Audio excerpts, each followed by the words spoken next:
Érase una vez una mujer llamada Policarpa Salabarrieta. Nació en la villa de San Miguel de las Guaduas el 26 de enero de 1796 en el hogar de don José.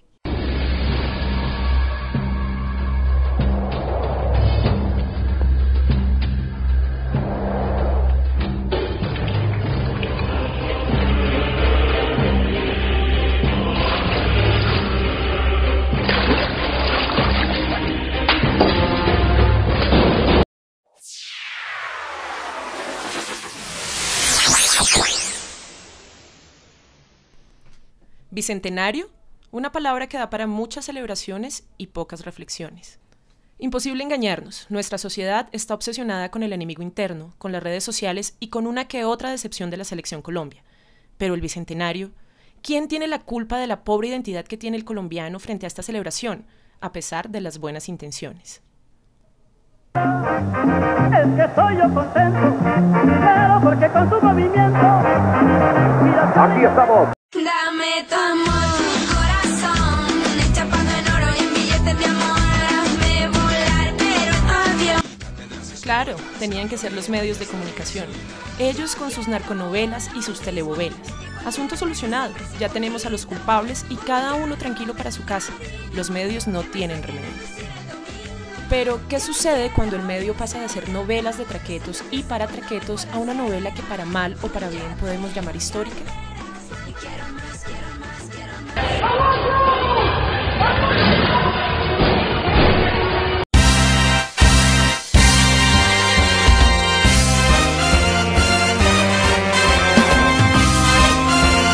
Si bien RCN está en todo su derecho de reinterpretar la historia de la Pola porque ese es su estilo, ¿no podemos pedirles por lo menos atender al debate que gracias a ello se ha generado? ¿No es posible pedirles que no se escuden en la ficción para asumir la responsabilidad que un dramatizado como estos implica para la construcción de la tarea pendiente que tenemos como sociedad? Sí, la construcción de nación. Guaduas es el pueblo donde nació la Pola. Con esto basta y sobra. La primera reacción de los guadueros fue preguntarse por qué no se había grabado ni una escena de la vida de la Pola y RCN respondió que era por cuestiones de producción. Los guadueros no tuvieron mucho que decir y RCN les dio contentillo con un lanzamiento que según los guadueros les dijeron que era en directo, pero hacía parte de un pregrabado. Al fin y al cabo, la TV es entretenimiento. Doña Mariela no es historiadora. No tiene PhD ni influencias con la alta consejería presidencial para el Bicentenario. Es una mujer que no necesita en su relato la rigurosidad científica o un libreto para adaptarse a un guión de televisión. Pero al hablar de la Pola dejó a un lado sus quehaceres y con una pasión poco convencional en nuestros tiempos se tomó toda una tarde para contarnos por qué este personaje vive en su memoria. Muestran que tenía un papá y una mamá en la novela. Y ella quedó sin papá y sin mamá a los 5 años porque murieron de una enfermedad que se llama la viruela. Y la Polita no era grosera con el papá y la mamá. Entonces nos están contando un poco de mentiras. Entonces lo que vemos allá no lo podemos creer, porque allá están diciendo que ella mordía, que escupía, que empuñaba armas y la Pola no empuñó nunca armas. Ella fue una persona de ideas. Las instalaciones donde reposan documentos y fotografías de la Pola están deterioradas. Eso no se puede negar y no lo niegan los guadueros. Incluso, ellos mismos afirman que la emisión de la telenovela ha reactivado el debate y el sentido de pertenencia, porque la pregunta que muchos hacen es, ¿qué están haciendo con su Pola? Otro que no tiene sangre azul. Fue un trabajo muy grande, muy apasionante. Yo comencé esta historia odiando la historia, como casi todo el mundo le parece eso aburridísimo, una cosa como de fechas y nombres y todo, y hoy en día amo la historia. 8 años tardó Juan Carlos en reconstruir, investigar y escribir esta historia, tarea que no fue fácil. Si tú quieres leer sobre quién fue Policarpa Salabarrieta, en 1 hora te lo lees. Pero la Pola de RCN tiene sus consecuencias y Jamie López, directora del Centro de Memoria de Guaduas, lucha día a día para no dejar perder la historia de la Pola en los niños guadueros. Sabe que es una tarea titánica, pues lo que ella demora en preparar meses y años llega en unos cuantos minutos a la televisión y lo borra en unos capítulos. ¿Y está viendo la novela de la Pola? Sí. ¿Y cómo le ha parecido? Chévere. Nuestros niños están tomando lo de la telenovela como si fuera la vida de Policarpa Salabarrieta y lo que nosotros queremos es que ellos sepan que no es así. Ya un primer paso fue de nuestro de nuestra manifestación fue que tuvieron en cuenta a última hora los de RCN Aguadas para hacer lanzamiento de la novela aquí, en nuestro municipio. El segundo paso fue que ya vimos que antes de iniciar cada capítulo muestran el aviso de que esos hechos son pura ficción. Entonces esperamos que todos los niños lean este letrero y que los papás digan: estos hechos no son verdad, estos hechos son ficción. Si quieren saber en realidad la vida de Policarpo Salabarrieta, diríjanse hacia donde están, en los libros donde está documentada su vida.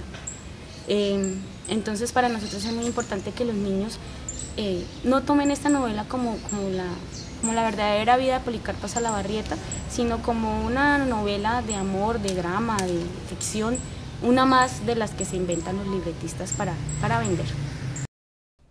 Termina el recorrido por Guaduas y la sensación de que la Pola merece ser restaurada.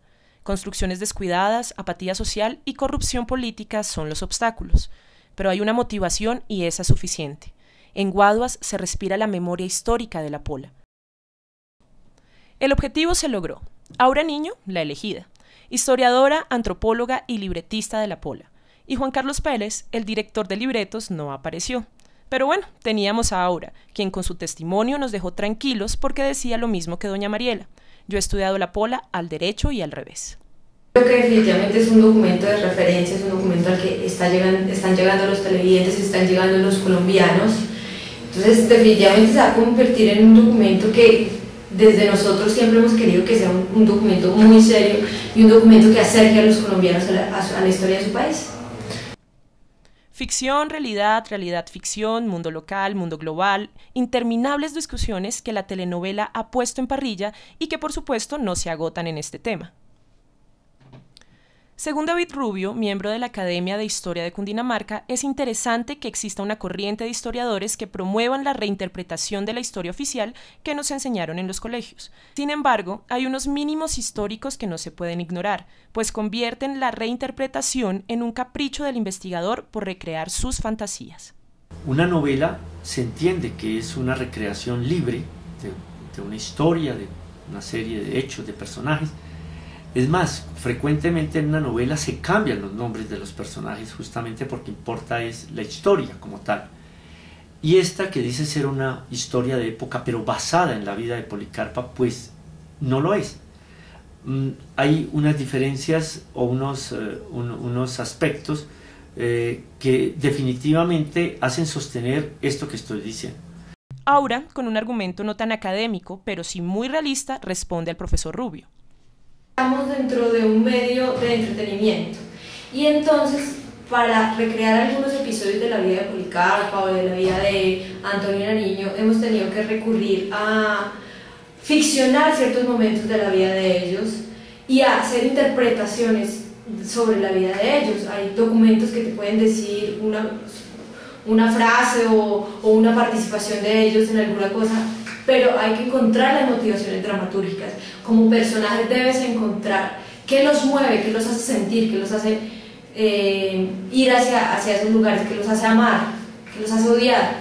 Porque no solo se trata de mostrar que la Pola hizo esto o aquello, sino qué la motivó a hacer esto o aquello. Y en medio del debate, las palabras del especialista en televisión Germán Yancés darían luces para zanjar el debate. Yo creo que la Pola se inscribe dentro de un género que García Márquez denominó ficción histórica.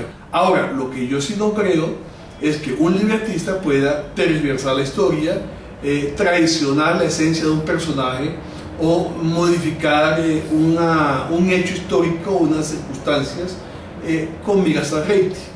Hay que tener en cuenta de todas maneras que estas son series hechas para televisión y la televisión tiene unas lógicas y las audiencias tienen unas lógicas. Pero qué bueno sacar la discusión de TV y novelas, elenco y el teléfono rosa para convertirla en un espacio de reflexión, pues estamos hablando de nada más y nada menos que del medio de comunicación por el cual el 80% de los colombianos dicen informarse. Si amar hizo libre a la Pola, discutir sus efectos históricos y la responsabilidad que tienen los medios sin escudarse en el cartelillo de la ficción harían a nuestra sociedad audiovisual libre.